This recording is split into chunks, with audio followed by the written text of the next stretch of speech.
he decidido nombrar como futuro comandante en jefe del Ejército al general de división don Humberto Oviedo Arriagada.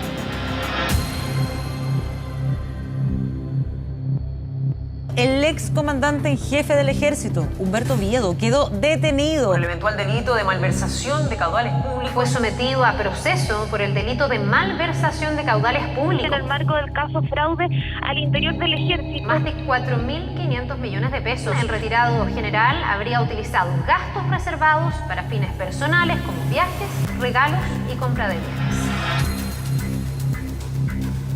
Los gastos reservados deberán ser bien utilizados y si alguien los utiliza mal, recibirá penas que llegan hasta los 20 años de cárcel. Salió escoltado y en silencio no emitió ni una sola palabra el general.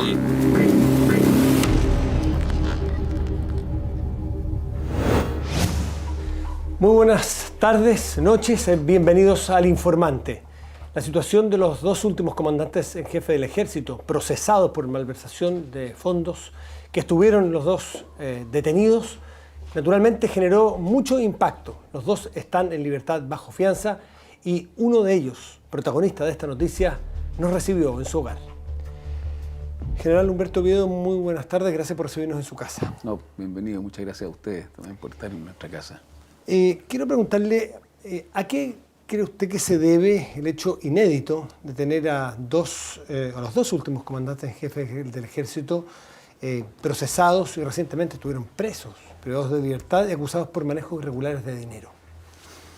Bueno, es una situación muy especial, tal como dice, inédita, y también creo que muy dolorosa. En lo personal, para mí ha sido una situación compleja desde el punto de vista familiar, personal, profesional, y espero que los eventos que dictan, ¿no es cierto?, los procesos que la justicia tiene para nuestro país, puedan en este caso darme y permitirme generar la defensa adecuada para demostrar mi plena inocencia respecto a lo que se imputa, que es una imputación muy grave de una malversación de más de 4.500 millones y que esos recursos habrían estado no utilizados en lo que corresponde a la ley, y lo más grave aún, que se imputa como que hubiesen sido utilizados en forma personal y con terceras personas, lo cual obviamente que eso es por mí rechazado plenamente. Usted está, lo acaba de mencionar, procesado por malversación de 4.500 millones de pesos. ¿Usted es completamente inocente de esa acusación?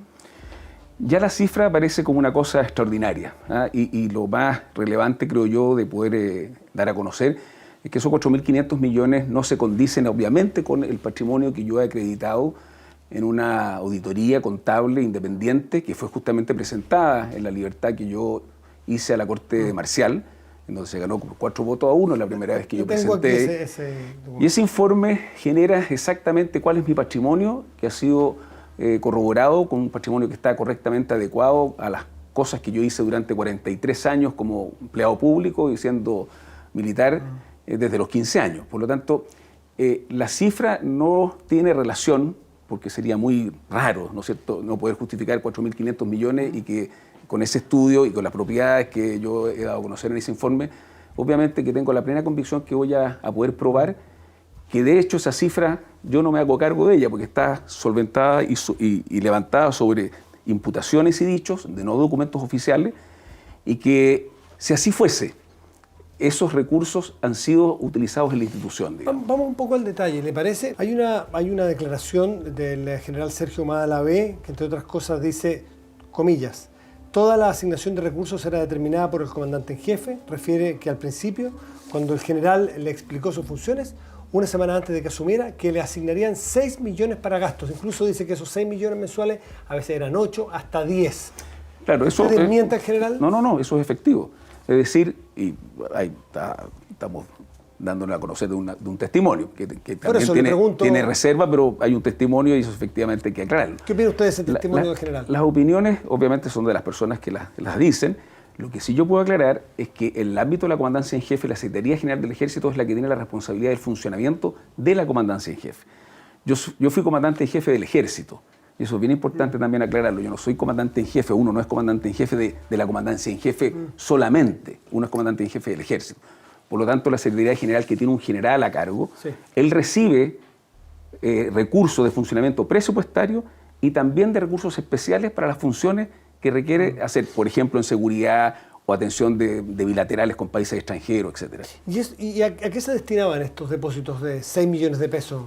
Medianamente regular, según establecen el procesamiento. No, por eso quiero insistir, eso está totalmente secretado. Por lo no menos, hubo depósitos, no hubo tales depósitos. Hay depósitos en mi cuenta durante 4 años como una... No hay estos 43 depósitos que hacen mención, no existen. Absolutamente, eso lo puedo decir porque está en el informe y eso no es así. El informe contable que usted presenta. Así es. ¿Y la ministra Rutherford de dónde saca esos datos? No lo sé. Y además que la cifra tampoco calza. En los depósitos no suman 199 millones. Y insisto, no hay una constancia de periodicidad de depósitos de 6 millones, porque esos depósitos los hacía... O sea, todos los depósitos en mi cuenta corriente jamás se hicieron por personas que no fueran los titulares de la cuenta, que soy yo, digamos, y mi señora. No hay otras personas. Y tampoco los escondidos, que están en el banco. Y en ese periodo, ¿cuánto suman los depósitos que recibe en su cuenta usted? ¿Depósitos en efectivo? Bueno, de acuerdo al peritaje contable son 155 millones de depósitos que yo hago en función de mi trabajo, especialmente de los viáticos y otras cosas familiares, pero no tienen nada que ver con recursos que hayan sido entregados por ley de gastos reservados, que eso es bien importante aclararlo. Ya, es decir, no hay de gastos reservados para nada. Le voy a preguntar de dónde salían esos recursos. ¿Usted sostiene y asegura que ninguno proviene de gastos reservados? No. ¿Y qué cosas familiares? ¿Me puede explicar un poco más de dónde viene? Yo tengo una sucesión de la muerte de mi padre, de un departamento que lamentablemente por una situación familiar de un hermano que estuvo postrado 4 años, fue imposible eso generarlo, y ahí hay un adelanto de parte de la familia de mi señora para poder solventar la compra de un bien raíz. Ahí hay una cifra importante de dinero, y el resto son depósitos fundamentalmente los viáticos que uno recibía así al contado en dólares. Eso sigan generando en depósitos. ¿De cuánto eran aproximadamente esos depósitos? Son de 1 millón, 4 millones, 5 millones, el más grande a lo mejor 18 millones. Y el que se ha documentado mucho es el de 50 millones, que tiene que ver con el departamento de mi papá, de la sucesión que yo soy parte de ella, digamos. Ahora, ha llamado la atención, y usted lo habrá leído también, porque es bueno que lo aclare, en otros gastos millonarios en dinero, dineros públicos. Por ejemplo, arreglos de su casa, la casa que usted vivía, no la suya, pero la casa del comandante en jefe. Aunque sea fiscal, ¿cómo explica gastos bastante onerosos, bastante importantes a la casa de Locurro? A ver, la casa del ejército, que es la casa donde habita el comandante en jefe, es una casa que además de ser casa es un complejo militar. Tiene una guardia permanente, tiene una zona residencial para cuando uno llega con sus muebles, y además tiene una parte residencial que tiene todo el amoblado del ejército, y tiene un patrimonio institucional. Y un patrimonio de cosas que no son solamente los muebles comunes y corrientes que tiene una casa, sino que ahí también hay obras de arte, hay cosas de origen militar, que son de representación justamente institucional. Y eso requiere de un mantenimiento. Parte de ese mantenimiento se hacía con gastos del presupuesto normal, pero muchas veces no daba para hacer un presupuesto para poder mantener la cantidad de cosas que tiene. ¿Me quiere decir que de ahí se gastó con gastos reservados? Por lo tanto, muchas veces también, para efectuar reuniones bilaterales, por ejemplo, con los comandantes de ejército amigos que se atienden en esa residencia, había que efectuar gastos especiales y se ocupaban, ¿no es cierto?, otros recursos, en este caso algunos de gastos reservados. ¿A eso le llamaba usted hace un rato gastos de seguridad extendida? En el concepto de seguridad ampliada pueden entrar mucho de ese tipo de cosas que tienen que ver, por ejemplo. Ya, está muy bien. El comandante Buti, a cargo de administrar su casa en Locurro, dice que además él se hacía cargo muchas veces de compra de otras cosas, como chocolates carísimos, marcas que muchos conocemos, que son un raquete contra cara, relojes de lujo, de regalo, lapiceras para otros generales de 350.000 pesos, entiendo que son 20 lapiceras aproximadamente. Todo esto con gastos reservados también. ¿Cómo se explica? Bueno, yo no sé cómo se puede dar una imputación como esa, porque de partida una aseveración como la que se está mencionando no tiene registros y tampoco está asumida por el director de finanzas en cuanto a cantidades y itemizados que se mencionan en el autoprocesamiento. ¿Miente el comandante Buti? Por lo tanto, yo lo que quiero decir es que eso no está acreditado. Ahora, el comandante Buti, como comandante, y tiene una responsabilidad de mando, él administraba un complejo militar, y lo que yo quiero insistir, que obviamente no era función mía de fiscalizar qué cosas se compraban para protocolo o atención de autoridad, en este caso chocolate o lo que usted menciona de la lapicera, pero obviamente si hubiese habido algo contrario a la norma, tenía la obligación de haberlo hecho presente. Yo no tuve ninguna objeción respecto de él en su rol de administrador del complejo Locur. Pero usted tiene recuerdos de a las comidas que iba, a las reuniones sociales que iba con su familia, con su esposa, llevaba chocolates cada vez de esa marca que aparecen en los procesamientos. No tengo el detalle de la marca, porque insisto, no era... Pero chocolates caros. Muchas veces cuando uno va a una recepción, a una embajada o una invitación formal, obviamente que una autoridad de ese nivel lleva un presente o flores o una caja de vino o chocolates, como se ha mencionado. Pero yo cuando he visto los detalles en el autoprocesamiento de la cantidad de chocolates que se mantenían en custodia, obviamente que... ¿Nunca vio usted un stock de chocolates? Insisto, ese no era, se había sido grave que hubiera sido mi responsabilidad estar preocupado de eso. Yo sé que no es su responsabilidad, pero es su casa también. No, pero es que eso no estaba en la casa, porque eso me habría dado cuenta. Pero él dice que estaba en un lugar ahí en la casa. Es que el complejo militar no es solamente, insisto, la casa. Ahí hay una guardia permanente, hay otras instalaciones dentro de esta residencia. Y aunque parezca una minucia, pero igual llama la atención, estas lapiceras de 350.000 pesos. ¿Usted alguna vez recuerda haberle regalado en general una lapicera? En el caso de los regalos, es bien interesante que se toque el tema. De partida, en el caso de las lapiceras, los regalos regionales, nosotros teníamos un acuerdo protocolar de todo el cuerpo general para hacernos regalos solidariamente. Y así se hacía con los regalos de cumpleaños o cuando un general se iba a retiro. ¿Solidariamente con recursos fiscales? Con recursos de cada uno de los generales. O sea, usted compró esas 21 lapiceras. El cuerpo de generales solidariamente, si habían 5 o 6 de cumpleaños, compraba este regalo. Tanto en los relojes que usted menciona, las lapiceras, y también algo muy importante que se ha dicho, de las pulseras que se le entregaba a las señoras cuando se iban a retiro. Esa pulsera se entregaba a través del cuerpo de generales, si no son recursos fiscales. Y de hecho, todo este proceso ha ido madurando con el tiempo, obviamente que la sociedad ha ido cambiando, hoy día hay mucho más miradas sobre este tipo de cosas y justamente quisimos ser más transparentes y buscar una forma para no generar la suspicacia de que se ocupaban estos recursos especiales.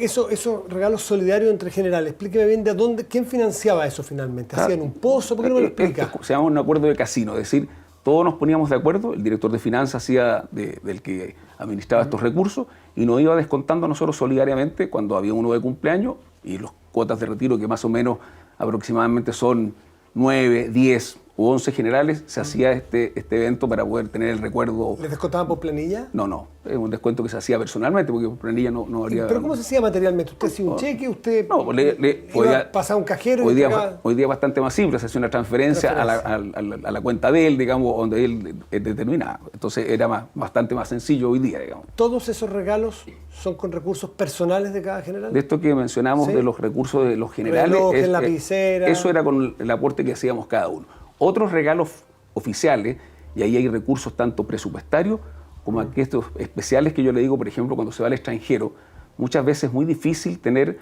un recurso de gasto de representación en el extranjero. Y cuando el comandante en jefe u otra autoridad, indistintamente el grado, va al extranjero para alguna misión especial, también requiere de recursos especiales. ¿Gastos reservados? Muchas veces podían ser de gastos reservados. Y allí no hay una malversación, aunque quizás no hasta el dolo en querer quedarse, pero ahí no hay una malversación de que ese no es el fin. Es que ¿De llevar regalos con gastos reservados? Es que ahí es donde podemos discutir esto. No, yo no discutir, yo quiero que me explique. No, podemos justamente generar una ampliación del concepto. Porque cuando uno va al extranjero, no solamente va a un paseo, a un viaje, va a una comisión. A trabajar. Y cuando hay una comisión, muchas veces hay tareas importantes que son reservadas, algunas de ellas, y en ese ámbito de la reserva, la persona que va, sea del grado que sea, va a tener que tener ciertos compromisos. Por lo tanto, sería muy injusto asumirle que ese compromiso lo asuma él, ¿ya? Y cuando son para tareas que, insisto, están en el ámbito de la seguridad. Es decir, obtención de información, generación de vínculos. Esto es bastante más de lo que... Una seguridad extendida, así le llama usted, es una comprensión que quizás estaba en la cultura de los militares, pero para los civiles cuesta entenderla. ¿Usted empatiza con los civiles? Es que es muy importante porque es primera vez que tengo la oportunidad, y a lo mejor no se había dado esta discusión, y que ojalá esto se prospere también en la discusión que está en el Congreso o cuando se vaya a mirar la ley. ¿Qué tanto queremos nosotros de generar recursos para poder hacer estas tareas? ¿Cuál va a ser el límite? Eso hoy día... Falta poner los límites. Bueno, y esos límites... ¿Cree? Yo creo que puede ser un recurso de poner los límites, que también es riesgoso, porque muchas veces estas cosas... Por eso el legislador quiso que hubiesen gastos reservados para las tareas, porque se confía también en las tareas que se van a desarrollar. Ahora, si hay límite, a lo mejor puede ser más transparente y puede hacer mejor. Han cambiado los tiempos, quizás. Absolutamente. Déjeme volver un segundo donde el comandante Buti, que en algún momento él dice haber sentido vergüenza de partir con billetes físicamente con billetes a calles de comercios caros a comprar elementos a su vez de lujo de estos regalos, y que entonces le daba vergüenza y compraba con su tarjeta de crédito porque no quería llegar con billetes. ¿Cómo le llegaba la plata al que compraba estos regalos? Bueno, te lo está diciendo, está en plata en efectivo. Ahora, la persona que tiene una obligación o una tarea, si tiene algún problema de ámbito ético, moral, o que hubiera cuestionado su tarea, tiene la obligación de hacerlo presente. Por tanto, es un juicio de él, pero en ningún caso está diciendo que había una cosa irregular. Él estaba diciendo que le incomodaba, tal como se menciona, el cómo cancelaba, pero eso es un tema que obviamente lo tiene que tratar él con la autoridad que hubiese correspondido. Quiero mostrarle un pequeño video, a ver si usted se acerca aquí, general. Se me decía que debía hacérseme entrega de 2.400.000 pesos para hacerles entregado a los excomandantes en jefe del ejército, en forma personalizada, en cantidades de 800.000 pesos a cada uno. Ignoro cómo manejaba este tema la Dirección de Finanzas para justificar la salida de estos dineros. Obviamente que existen recursos asignados para operaciones que tienen que ver con la seguridad y que tienen justamente un ámbito que se denomina reservado. ¿Y por qué, si esto está establecido en base a un decreto que regula la materia, tiene que hacerse con gastos reservados y no con el presupuesto de la institución? Hay aspectos que son con presupuestos normales, como puede ser, por ejemplo, la salida de un vehículo, pero hay otros elementos del ámbito de la operación de seguridad que se haya definido por parte de los especialistas que muchas veces tiene que ser con otro tipo de recursos y que no van por la vía normal del presupuesto del gasto corriente, como podría ser con una rendición de cuentas tradicional. Por lo tanto, para eso se denominan, y así dice la ley, reservados, digamos. A ver, ahí estamos hablando, usted explica de estos 800.000 pesos que recibía, y esto lo ha dicho el coronel Sergio Vázquez, ex jefe de finanzas, en su mandato, que declaró esto que acabamos de escuchar. ¿De esto estamos hablando de unas mesadas que algunos llaman a comandantes y jefes anteriores? Yo creo que ha sido una caricatura y creo que muy dañina el decir de mesadas de los excomandantes en jefe, porque esto se radica en un decreto supremo que firmó el presidente Frey respecto a la seguridad de los expresidentes de la República, excomandantes en jefe de las Fuerzas Armadas y Carabineros. Por lo tanto, tiene un contexto absolutamente dentro de la norma y legal. Y en ese decreto supremo se estipula que justamente las instituciones serán las que tendrán la obligación logística y financiera de suplir la seguridad de estas autoridades.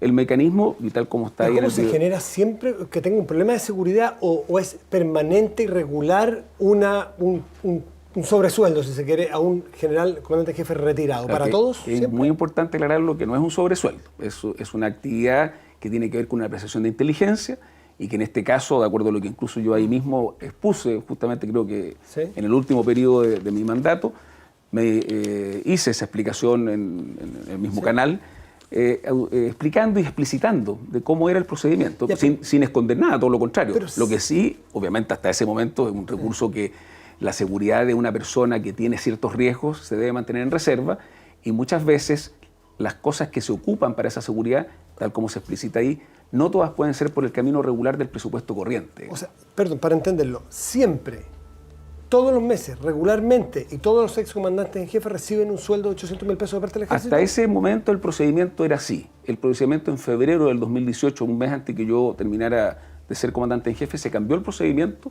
y operó de otra forma, que tiene otro procedimiento que está en el carácter de la reserva, obviamente, pero que también sigue eso vigente. Es bien importante. El decreto supremo está vigente hasta el día de hoy. Ya, pero no sigue la regularidad de los 800.000 pesos. Tiene un procedimiento distinto. Cuando se necesita, puntualmente. Es que siempre se necesita, pero tiene un procedimiento distinto. ¿Pero se le sigue pagando? ¿A usted sigue recibiendo? No, yo no recibo los 800.000 pesos. ¿Por qué no? Porque acabo de mencionar, en febrero del año 2018... ¿Se cambió el procedimiento? Se cambió el procedimiento y los recursos van por otra vía y el apoyo, ¿no es cierto?, que tienen que tener las autoridades... ¿Por qué vía recibe usted ese apoyo? No, el apoyo por efectos de la apreciación de inteligencia, que no puedo entregar el detalle, pero yo recibo apoyo de seguridad en función de los riesgos que se levantan a través de una apreciación de inteligencia. Ok, puedes tener guardias, puedes tener personas que lo ayuden, en fin, claro. Pero antes recibían en efectivo 800.000 pesos. Antes se hacía con un efectivo de 800.000 pesos por efectos de que así era el procedimiento. ¿Y venía de gastos reservados también? Eso tenía un flujo de gastos reservados, obviamente, porque no había otra forma de... General, ¿usted entiende que para la ciudadanía eso puede ser visto como, de alguna manera, engrasar un sistema del cual usted después iba a ser beneficiario?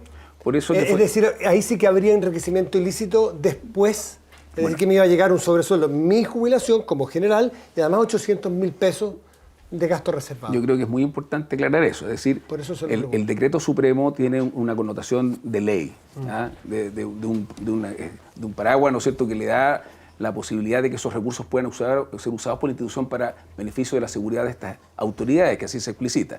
Ahora, en función de la transparencia y de mejorar esta imagen, y que creo que es importante también ¿Usted lo cambió? hacerse cargo, se cambió. ¿Pero es a causa de los escándalos que se habían generado con su antecesor, general Fuentealba, por ejemplo? Yo no creo que sea los escándalos, sino yo creo que uno también va estando en sintonía como la sociedad va evolucionando en este tipo de cosas. Lo hizo al final de su mandato. Lo hice al final y creo que no me arrepiento porque justamente si no habría sido yo hoy día objeto de eso, digamos. ¿Siente que el uso de gasto reservado en general ya hay una cultura del abuso en el ejército? Y me refiero también, de paso aquí, a los gastos en los viajes, por ejemplo, que es otra lista investigativa. Mire, yo creo que es importante ver que el ejército, y especialmente el ejército, que hoy día ha sido el que está más en la opinión pública, en este tipo de situaciones, ha sido muy coherente y ha sido bastante estricto en asumir las tareas cuando han habido problemas. Y creo que el mejor ejemplo de eso está justamente en esta publicación, de las lecciones aprendidas de un fraude. Cuando sucede esto, cuando parte todo este fenómeno en el año 2014, yo llevaba 21 días de comandante en jefe, se produce una denuncia detectada al interior de la institución y inmediatamente el ejército, con una cifra que era bastante inferior a lo que después se pudo descubrir. Por tanto, fuimos bastante responsables en eso. Se dictaminó un sumario investigativo al interior, se da cuenta la Fiscalía Militar, al Ministerio Público, y viene todo un derrotero muy activo. Eso es al principio. Y que duró hasta el día de hoy, digamos. Aquí hay 22 medidas que se tomaron producto de la comisión investigadora y que en algo inédito el ejército, por propia voluntad, proactivamente fue, después de casi 7 meses, a la comisión investigadora a dar cuenta de las medidas tomadas, digamos. General Oviedo, si volviéramos al principio de su mandato, ¿usted cambiaría, con la información que tiene después, cambiaría las formas en que se usaban los gastos reservados en estas partes que son más grises y muy de entrega muy dudosa para mucha parte de la ciudadanía, en esta materia que usted ya explicó, los regalos y todo eso? ¿Siente que allí fallaron? ¿Falló usted en su mandato? Yo creo que cuando uno hace un análisis retrospectivo de cómo puede hacer mejor las cosas, obviamente que uno, la persona humana tiene sus debilidades y también comete errores. Por lo tanto, yo creo que en ese análisis hoy día, y especialmente como está la discusión, y la transparencia que el ejército quiere manifestar en sus procedimientos, sí, yo creo que podría haber hecho más. Pero esta cultura del abuso general, por ejemplo, usted cuando iba de viaje tenía un monto asignado para un viaje, ¿no es así? Según su escalafón. Sí, claro. Si no usaba todo ese monto, ¿usted pedía devolución? Es que bueno, esa es una muy interesante pregunta, porque hoy día incluso en el ámbito público en Chile los viáticos son asignados por una comisión, no por la rendir cuenta del viaje como es en la empresa privada. Sí, ¿pero eso es el viático o el monto para pasajes? Es que hay de las dos cosas. Yo le pregunto por el monto de pasajes. En el monto de pasajes. Usted tiene asignado 4 para pasajes. Claro. El viaje costó 2. ¿Usted pidió alguna vez devolución de los otros 2? No. Lo que sí operaba muchas veces que a uno le daban una cifra de la cantidad de lo que iba a costar el viaje. Y uno podía pedir la devolución a la institución si uno había pagado por anticipado. Y le devolvían por el monto total. Y ese monto total estaba asignado como el patrimonio de estos 8.000 o 4.000. Sí. Y si el pasaje costaba menos, no había devolución. Es decir, había el giro del ejército había dicho, mire, salieron 4 y se asume que se gastaron 4. ¿Se asume? Y si el pasaje estaba facturado por 3, esos 1.000 quedan dando vueltas? Es que ese facturamiento no era un problema del funcionario, era un error, ¿no es cierto?, que hoy día se reconoce. De hecho, se está modificando el reglamento. Es un reglamento que data del año 82. Hay generales como General Griffin que salió en retiro porque no es que quedó dando vuelta la plata o un error. Ahí aparentemente hubo dolo en muchos casos de que pedían restitución de esos dineros para el bolsillo. Yo creo que hay que poner mucha atención en el tema del dolo, porque si hay una restitución de parte del organismo técnico y hace la devolución es porque estaba permitido hacer la devolución. Yo en eso quiero ser súper enfático. Yo durante los 42 años que estuve en el ejército, que tuve muchas comisiones, incluso 3 comisiones de larga duración fuera en el extranjero, jamás recibí una observación de pasaje y flete ni del comando personal respecto de alguna acción impropia en el uso de mis recursos para los pasajes. Usted no, porque en esos momentos no era tema, culturalmente era aceptado. Bueno, por eso que digo. Entonces es importante ver los contextos. Ahora, el ejército ha sido muy proactivo en esto, incluso ha reconocido que este error administrativo que sucedía como un procedimiento normal ¿Pero abusivo? y aceptado. ¿Hoy día usted lo ve como abusivo? Bueno, es tanto así que el ejército lo ha visto como abusivo, que le mandó una carta a miles de funcionarios incluso yo estoy dentro de esos funcionarios, para que se restituya. que si en el trayecto de alguno de los que uno reconoce hubo un uso indebido, de acuerdo a la interpretación de hoy, de ciertos recursos, dijo, mira, aquí hay una cuenta corriente, depositen. Yo en lo personal me hice cargo de esa carta del ejército y devolví $3.000 de un viaje que tuve cuando yo fui a ser jefe de la misión en Washington, en mi periodo de vacaciones que pasaba antes de llegar al destino final, y que el pasaje había costado $5.000 y los $3.000 los deposité en la cuenta que se me dijo. Yo creo que ese es un gesto que el ejército... ¿Por qué en su momento no lo hizo? ¿Por eso tiene que ver con la forma, cómo lo formaron ustedes? No, porque... ¿O sentían que era parte de un suplemento de salarial porque estimaban que su salario no era muy alto? Más que el suplemento, era el procedimiento, insisto. Es decir, si a mí en la agencia de viaje o el comando personal pasaje y flete me hubiese dicho, mire, de estos $8.000 que yo le voy a reembolsar, $5.000 son para pasaje y los $3.000 los otros le sobran, tiene que devolvérmelo. Eso no se hacía, ni en la agencia de viaje, ni en el sistema. Ya, no se hacía, no estaba explicitado, pero una persona que tiene a cargo 40.000 hombres, que eventualmente tiene que dirigir las tropas en un conflicto, tiene que tener un criterio suficiente para manejar toda esa dificultad. ¿No le calza que si cuesta 8, le dan 8, le cuesta 5, los otros 3 no son propios, sino que son de la institución? Bueno, yo quiero ¿Un tema de criterio? No, el criterio estaba por un procedimiento. Y yo también creo que cuando uno dice, mire, la lección aprendida de un fraude, si hubiese habido una interpretación de la Contraloría Interna o de la Contraloría General de la República, que hubiese habido alguna interpretación de ese tipo, obviamente... Ya, pero usted nunca le llamó la atención. No, y porque nunca hubo un informe de que hubiese habido una irregularidad. ¿Hace falta un informe para eso? Es que insisto, porque hay un uso costumbre, ¿ya? Y que está lejos del dolo o del engañamiento, ¿no es cierto?, de que se hubieran confabulado personas para decir, mire, voy a extraer esta plata. Ahora, es importante aclararlo, aquí no hay un daño patrimonial, ¿ya? Eso es bien importante decirlo, porque estas eran salidas contables del ejército que estaban estipuladas así. Ahora, en la interpretación de hoy, se puede decir que en realidad hay un sistema que puede ser mucho más óptimo, y que, insisto, es el tema de los viáticos en Chile. Los administradores, toda la administración pública... ¿Óptimo o más transparente? O sea, yo creo más eficiente, sería la palabra correcta, y más transparente. Los viáticos, insisto, cuando uno sale de comisión, en la empresa privada uno rinde cuenta, ¿no es cierto? El viático es otra cosa que los costos de los viajes. Claro, pero es que yo diría que tiene un símil. Porque cuando uno va a una comisión y si estuvo en la casa de un amigo, no hay restitución del viático. Entonces uno podría decir, es la misma lógica. Es decir, si yo me quedé en la casa de un amigo y no ocupé el viático, tengo el deber entonces de devolver el viático. Y eso no sucede en ninguna organización, excepto en algunas empresas privadas, digamos. Le quiero mostrar otro video de una entrevista que usted dio para que nos explique. General Oviedo, otro de los casos que ha llamado la atención es el presunto enriquecimiento ilícito de su antecesor, el general Fuentealba, cuando estuvo aquí en la comandancia en jefe del ejército. ¿Él tiene hoy el respaldo de esta institución? Siempre cuando le sucede algo a un comandante en jefe, y lo he dicho y lo repito, la institución no puede estar, ¿no es cierto?, ajena a la preocupación de lo que le pueda estar pasando como persona y como un ex oficial importante de haber tenido el primer cargo más importante, ¿no es cierto?, de dirigir la institución. Por lo tanto, yo me inscribo en la presunción de inocencia para poder generar y ser justo con la evaluación que se puede hacer de la situación que él judicialmente, en este caso, está enfrentando. ¿Qué tiene de distinto, qué tiene de parecido su caso con el del general Fuentealba, más allá de los montos?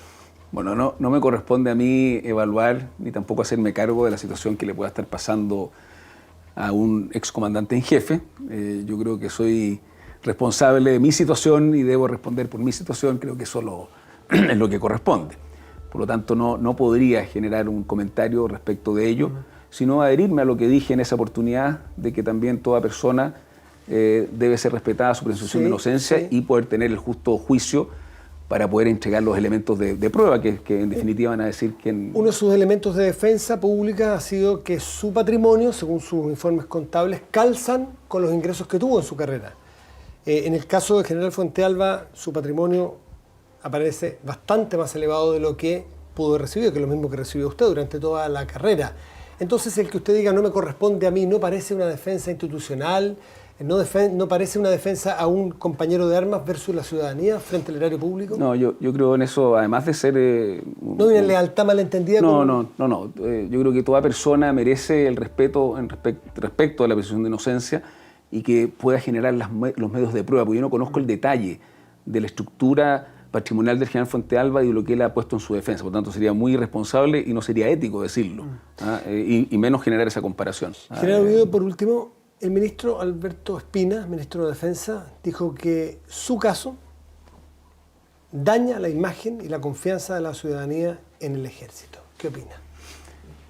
Es una opinión de un ministro, yo la debo respetar, no la comparto, y no comparto de que diga que es la opinión, porque ese mundo o el resto del mundo también, yo me hago parte, que el mundo es parte de mi familia, mis colaboradores, las personas que han confiado en mí, y ese mundo muchas veces tiene otra opinión, y a lo mejor va a ser parte de lo que me queda. ¿Cómo es posible que un ministro de Defensa, un ministro de Estado tenga una opinión si todavía no termina el proceso?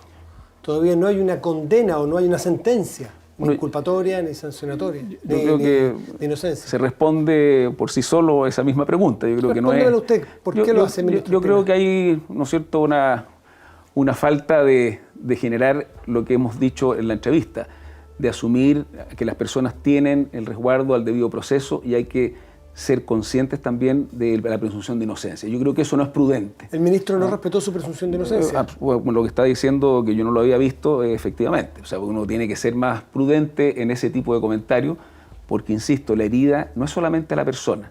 La herida se genera a la institución, y la herida que se genera en una institución como el Ejército es una herida global.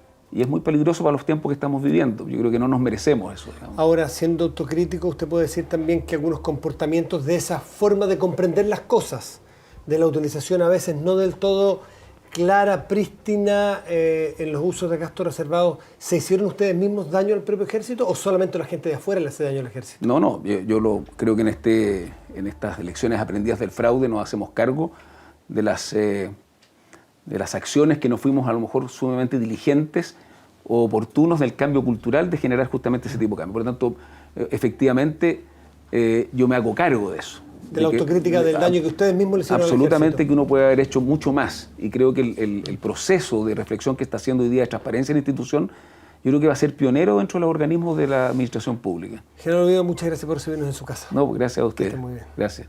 Y después de esta conversación con General Oviedo, vamos a volver al estudio con un tema que también nos tiene muy interesados, y no en Chile, y no solo en América, en el mundo. Tiene que ver con el incendio de la Amazonía. Ya volvemos, espérenos con más El Informante. Bueno, y después de esta interesante entrevista, nos toca adentrarnos en un tema que tiene literalmente al mundo con los ojos puestos en nuestro continente. Es un drama ambiental, es un drama que nos tiene muy complicados, porque además Chile ha tomado un rol que de alguna manera es protagónico, tratando de mediar algo que ha derivado en lo político, pero sigue quemándose la selva amazónica en muchísimos puntos. Vamos a ver esta nota y luego entramos con nuestra invitada. El planeta está en peligro, nosotros estamos en peligro.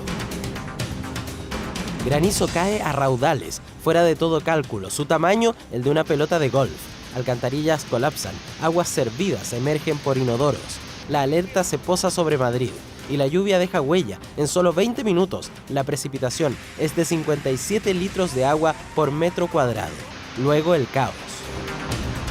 Se acaban, cesa su existencia. El calentamiento del planeta derrite los glaciares en el mundo. El resultado es severo. En las últimas 6 décadas, el derretimiento de glaciares ha aumentado las aguas oceánicas casi 3 centímetros. El fenómeno ya ha provocado la pérdida de una masa helada de 9,6 billones de toneladas de hielo. La decisión en Indonesia es radical. Su capital se hunde. El gobierno decide construir una nueva ciudad. No hay opción. Deben abandonar Yakarta, pues se hunde entre 15 y 20 centímetros por año. Agresivas inundaciones son un peligro constante. Y la ciudad ya no soporta a los 30 millones de habitantes de su zona metropolitana.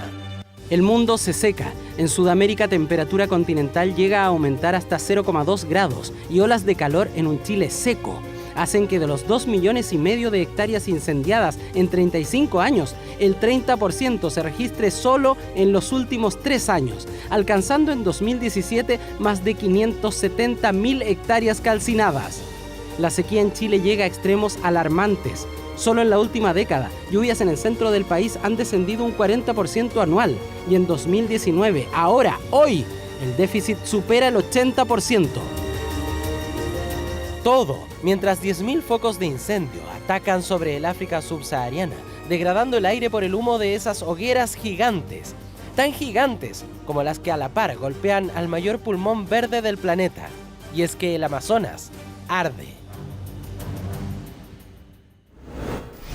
Si yo le dijera que desde enero a la fecha, según el Instituto Satelital Nacional de Investigaciones Espaciales de Brasil, ha detectado 82.285 puntos de incendio en la selva amazónica.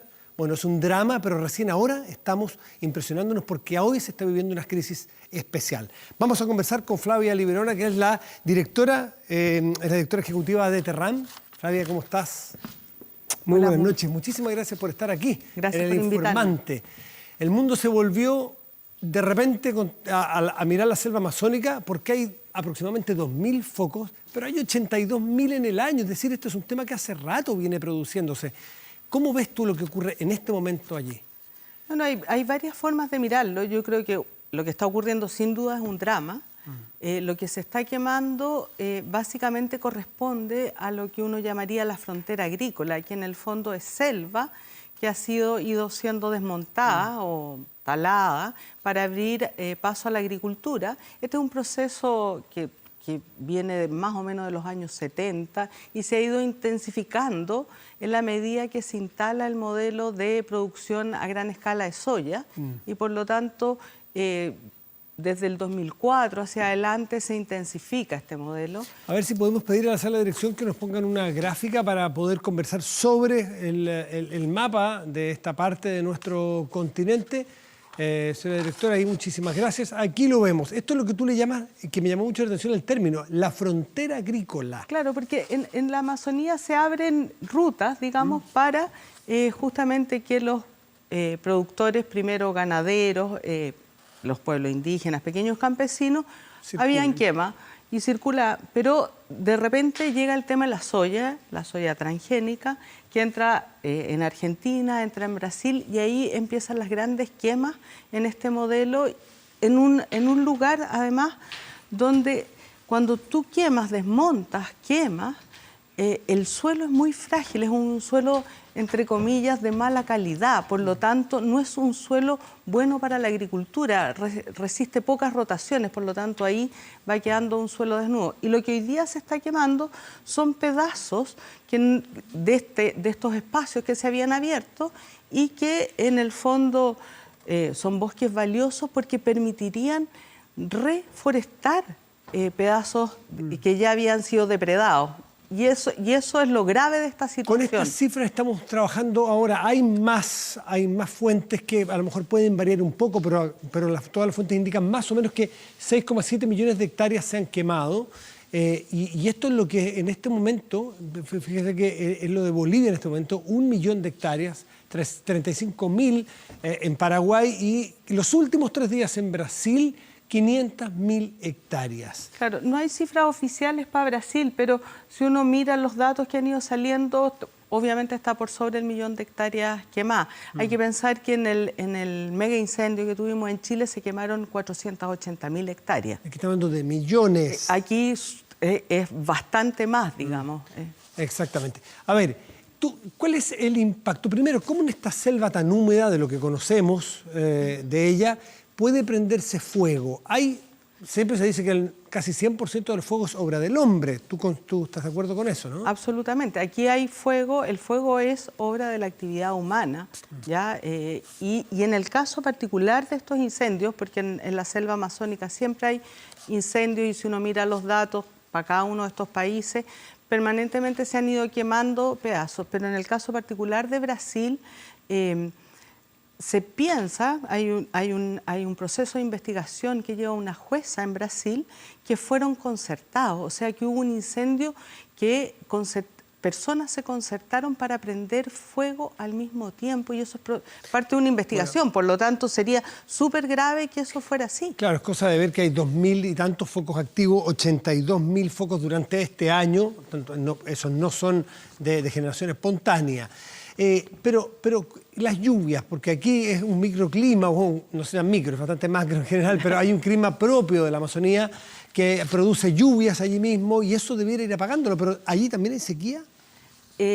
Este es una temporada más seca que lo habitual, no es la época de más lluvia y está un poco más seco, por lo tanto, todo eso va agravando y en la medida, digamos, que la deforestación va avanzando. En Brasil la cifra de deforestación anual es del orden de 1.300.000 hectáreas. O sea, si venimos avanzando con esta cifra, esto va generando un clima más seco y por lo tanto en una estación más seca es difícil que se apague. La buena noticia es que el presidente de Brasil por lo menos prohibió las quemas por 60 días. Entonces, y hay desplegado una cantidad de ayuda y de trabajo para combate de incendios que es importante. Este incendio tiene, por lo que tú me estuviste explicando antes, tiene dos dimensiones. Primero, la quema del material forestal, por así decirlo, pero otro son las emisiones que produce. Dicho vulgarmente, el humo. Eso produce emisiones que tienen efectos no solo en esta zona, sino en la interconexión de todos los sistemas climáticos. Claro, la Amazonía, que se dice que es un pulmón verde, pero también porque captura mucho CO2 o dióxido de carbono, cuando se quema lo emite, pero además tiene un rol fundamental en la regulación del clima, porque la Amazonía, los árboles que están allí, suben agua hacia el cielo, por decirlo, hacia la atmósfera, en un proceso que técnicamente se llama evapotranspiración, que hacen las plantas, que en el fondo transpiran agua y esta se transforma en nube y esto genera en altitud, en el techo de la Amazonía. Claro, genera como ríos que cuando uno lee artículos dice que los ríos que corren por arriba del techo de nube son más grandes que el río Amazonas, ¿ya? Y eso se mueve y genera las precipitaciones en otro lado. Entonces, de alguna manera, todo esto está interconectado y el que aumente los incendios, obviamente, afecta todo este ciclo virtuoso tanto de la regeneración del bosque, de la biodiversidad, pero también el ciclo del agua. Y esta emisión de CO2 aumenta también el efecto de gas invernadero y el calentamiento global, o sea, viene a armar toda una ecuación que nos tiene hace mucho tiempo ya preocupados. Esto viene a empeorar el sistema, ¿no? Que es muy compleja y que probablemente va a haber que esperar que se apague por lo menos buena parte de estos incendios para saber cuánto se quemó y cuánto CO2 o dióxido de carbono se emitió, que este es un gas que es de los llamados gases de efecto invernadero, que se acumulan en la atmósfera, un poco para explicar el tema, se acumulan en la atmósfera y esto hace que cuando entran los rayos del sol, llegan a la superficie de la Tierra y naturalmente se reflejan y una parte se emite. Al haber más gases de efecto invernadero, sale menos calor, la Tierra se calienta, que es lo que llamamos calentamiento global, y todos los sistemas naturales de la Tierra, el sistema, la hidrósfera, el sistema hídrico, la criósfera que tiene que ver con los hielos, la biosfera que tiene que ver con la vida y la atmósfera, empiezan a moverse y por lo tanto cambian las corrientes marinas, cambian los regímenes de viento, cambian las precipitaciones y es lo que estamos viviendo hoy día. A tu juicio, Flavia, hemos visto que hay mucha acción del hombre desde el aumento de la frontera agrícola, desde las quemas, pero también hay algunos que dicen, no que descreen del cambio climático, pero dicen que tiene mucho que ver con el ciclo de nuestro planeta, el ciclo natural que ocurriría igual aunque no existieran los hombres. ¿Cuánto de eso crees tú que afecta a lo que estamos viendo en el mundo, no necesariamente aquí? Lo que pasa es que cuando uno mira y se mete a estudiar el tema del cambio climático, sabe que han habido ciclos, y eso es real, ya las glaciaciones. Sin embargo, existe una convención que se llama la Convención Marco de Naciones Unidas para Cambio Climático, que es la que está intentando generar acuerdos mundiales para reducción de emisiones, y ellos tienen un órgano asesor que es el Panel Intergubernamental de Cambio Climático, que es ciencia pura y dura.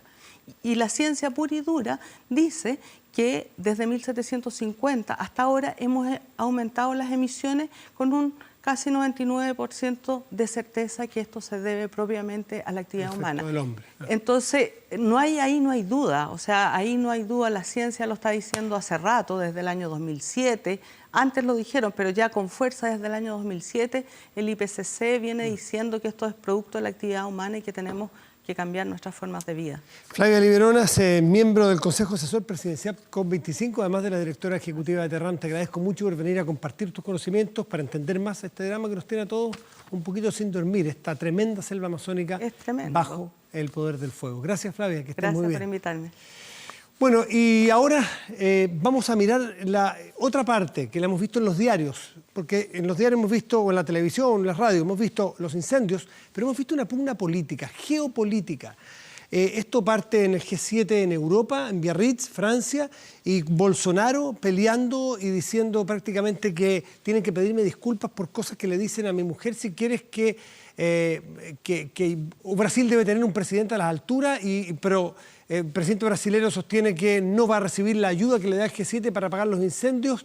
La verdad que es una cosa un poquito de locos, pero la geopolítica, aquí los seres humanos también tienen una acción que hace mucho daño. Aparentemente esto está bajando un poco de intensidad, aparentemente hay una suerte de arbitraje. Pero mire usted las siguientes declaraciones. Respetamos su soberanía, es su país, es Brasil y lo tengo muy claro. Nunca fui ambiguo, pero el tema de la selva amazónica concierne al planeta y podemos ayudar a reforestar. Hemos llegado a un acuerdo en 2 etapas. Primero, ir de inmediato con ayuda de emergencia para que esos países puedan combatir con más medios. Y una segunda etapa en Naciones Unidas, en la Asamblea General de septiembre, vamos a reunirnos los países amazónicos y los países del G7 con la colaboración de Chile para fijar la segunda etapa, que es colaborar para proteger mejor los bosques húmedos de la Amazonía, la biodiversidad e iniciar un proceso de reforestación. Políticamente, no se puede decir que la Amazonas fue olvidada. Fue usada políticamente desde Collor de Mello hasta ahora. De manera que lo que Macron acaba de decir, que internacionalizar el Amazonas está abierto, eso no deja de ser una realidad en su cabeza. Nosotros tenemos que unirnos para preservar lo que es de nosotros y garantizar nuestra soberanía. La Amazonia de Brasil está bajo soberanía brasilera y eso hay que reconocerlo y respetarlo siempre. Pero también es cierto que muchos países quieren colaborar con un país amigo y hermano como Brasil y por lo tanto Chile está muy contento de poder colaborar y de poder organizar la colaboración de otros países que también quieran aportar, pero siempre respetando la soberanía de Brasil y también respetando al presidente de Brasil.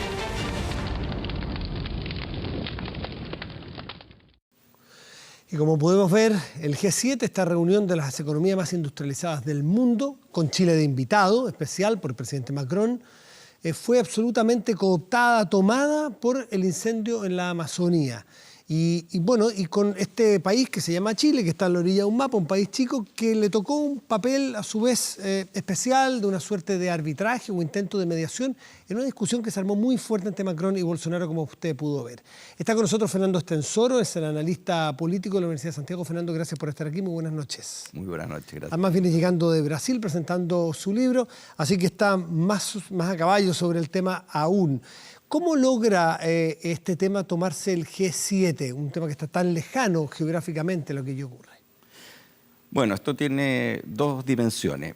Desde el punto de vista del G7 propiamente tal, hay que entender de que el problema de la crisis ambiental, ¿ya?, donde el tema, qué sé yo, el cambio climático es un tema importante, de hecho es importantísimo, el tema de la biodiversidad, etcétera, son temas que están puestos en la agenda pública mundial, ¿ya?, o si tú quieres, en la agenda política mundial, hace más de 40 años, ¿ya?, desde la Cumbre de Estocolmo en 1972, la primera gran conferencia mundial sobre el medio ambiente.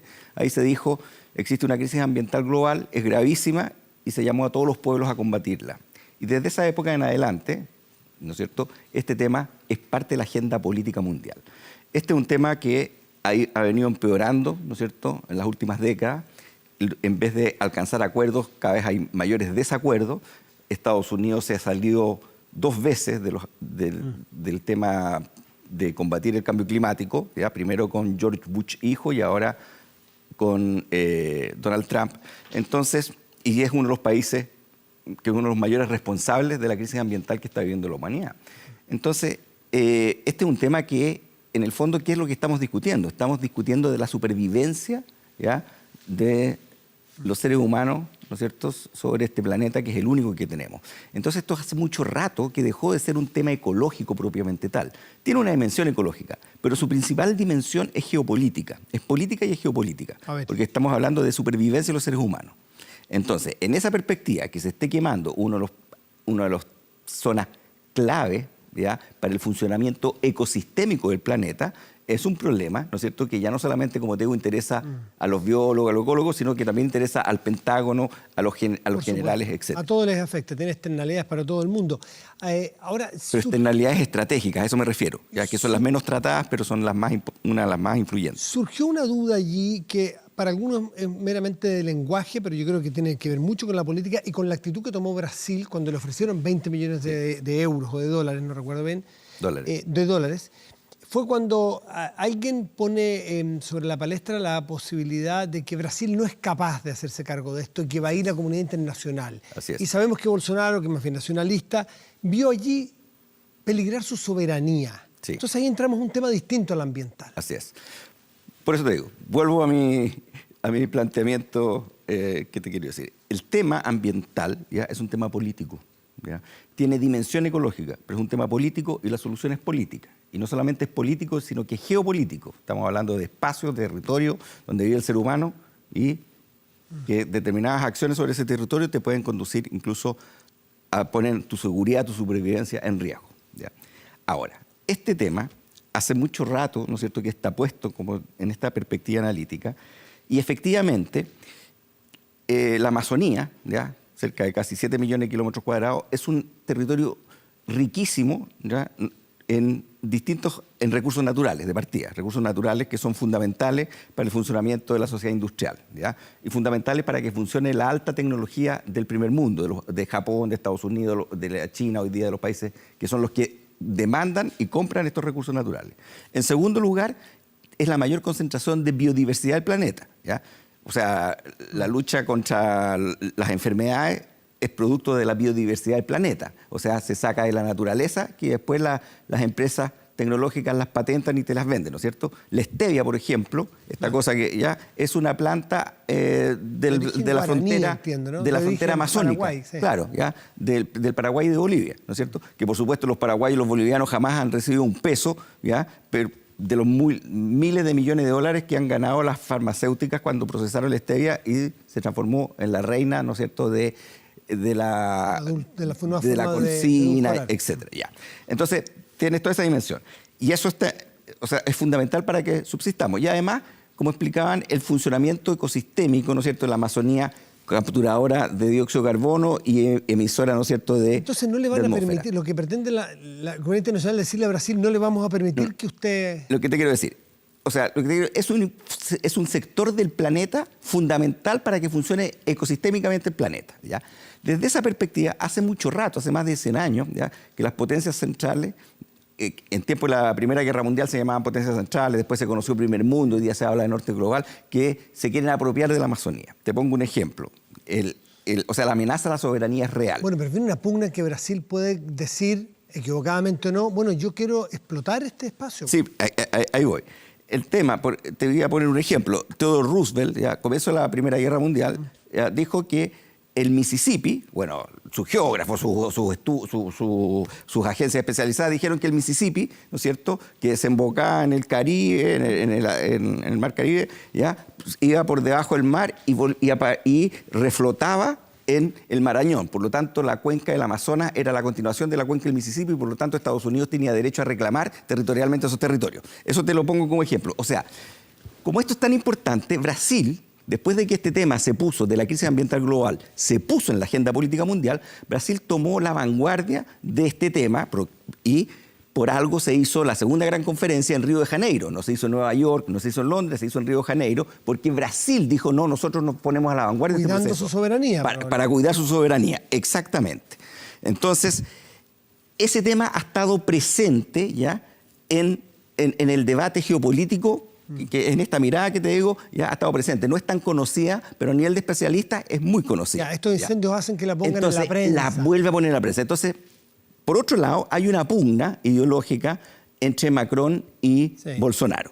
Ya, apenas salió Bolsonaro, Macron dijo, una pugna ideológica, ¿no es cierto? Dijo, Francia va a seguir trabajando con Brasil dentro de los marcos democráticos. O sea, le mandó un mensaje, ¿ya?, muy diplomático diciendo, te salís de los marcos democráticos y no los apoyamos. Bolsonaro respondió, ¿no es cierto? Había una cita entre el embajador de Brasil con Bolsonaro, cuando ya presidente, y Bolsonaro le suspendió a último minuto por razones Perdón, pero no es solo Francia. Noruega, Alemania le suspendió la ayuda de la comunidad amazónica. Claro, europea. es un mecanismo de presión, pero lo que te quiero decir, primero esta pelea chica entre Bolsonaro o sea, esta pelea ideológica, ¿no es cierto?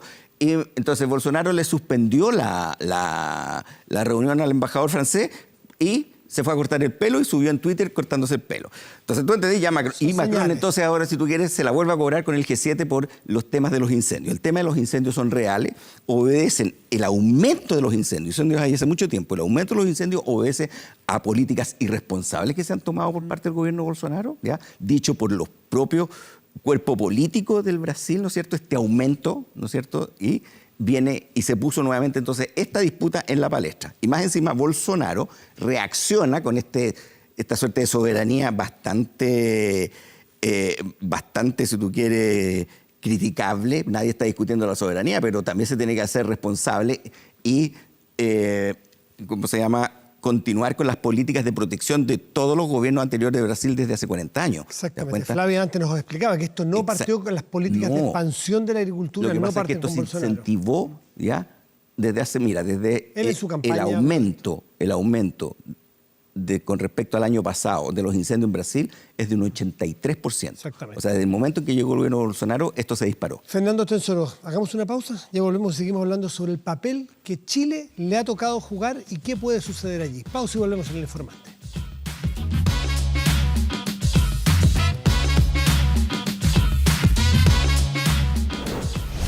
De vuelta en El Informante, abocándonos a entender un poco en distintas dimensiones lo que ocurre en la Amazonía en Brasil, pero no solo en Brasil, afecta a varios otros países. Le mencionaba a Fernando Tensoro, que es nuestro invitado de hoy, analista internacional, el papel que le tocó jugar al presidente Sebastián Piñera y a Chile en cuanto a una suerte de mediación al medio de esta pelea que tú estabas narrando, ¿no?, que tiene una historia ya entre Bolsonaro y Macron. ¿Qué papel puede jugar Chile? ¿Cuánto puede mover ahí esta balanza? Bueno, Chile ya hace varios años atrás ha jugado un papel de mediador en distintos conflictos, ¿ya? Te recuerdo en el conflicto colombiano, sí, ¿cierto? La FARC, por supuesto. Con la FARC gobierno, en ese proceso de mediación Chile jugó un papel importantísimo. En La Habana, los acuerdos de La Habana. Claro. Entonces Chile tiene un papel para honrar su diplomacia, ¿no es cierto?, de avanzar en acuerdos, porque obviamente se trata en situaciones conflictivas de alcanzar soluciones pacíficas, ¿no es cierto?, y poner de acuerdo a actores que a veces están muy encontrados. En ese sentido, yo creo que Chile puede jugar un papel de acercamiento de dos actores, ¿no es cierto?, que están bastante encontrados y, como te digo, tiene múltiples matices. Tiene un matiz, si tú quieres, más bien de tipo pelea política de actores, pero también hay una dimensión que sí es muy importante que los latinoamericanos la tengamos presente. Aquí hay una dimensión estratégica que muchas veces se oculta intencionalmente en los debates, ¿no es cierto?, de tipo geopolítico, sobre todo los que se dan en el norte del mundo, ¿ya?, pero que nosotros tenemos recursos que son fundamentales para el funcionamiento ecosistémico.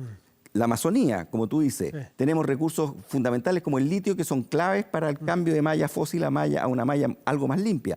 Tenemos los mayores almacenes de agua del planeta, no solamente los acuíferos, campos de hielo norte y campos de hielo sur, que tú congelas, la otra forma como tú guardas agua dulce en los hielos. Además somos el sector del planeta más cercano a la Antártica, que es otro tremendo continente que juega un papel importante en el funcionamiento ecosistémico. Ahora, Chile interesante porque esta Latinoamérica que tú dices que está en riesgo de alguna manera, no sé si fue circunstancial que estaba el presidente Piñera invitado al G7 y se produjeron los incendios, o si Chile tiene ganado algún espacio. Nosotros estamos siendo excesivamente chauvinistas pensando que tenemos un espacio, la capacidad de representar a Latinoamérica frente a las potencias europeas o a las potencias industrializadas más bien, en mediar en este conflicto que tú nos narras. No creo que tengamos algo ganado ni por... No, yo creo que es una tremenda oportunidad. Ya. A lo mejor fue el azar, ¿ya?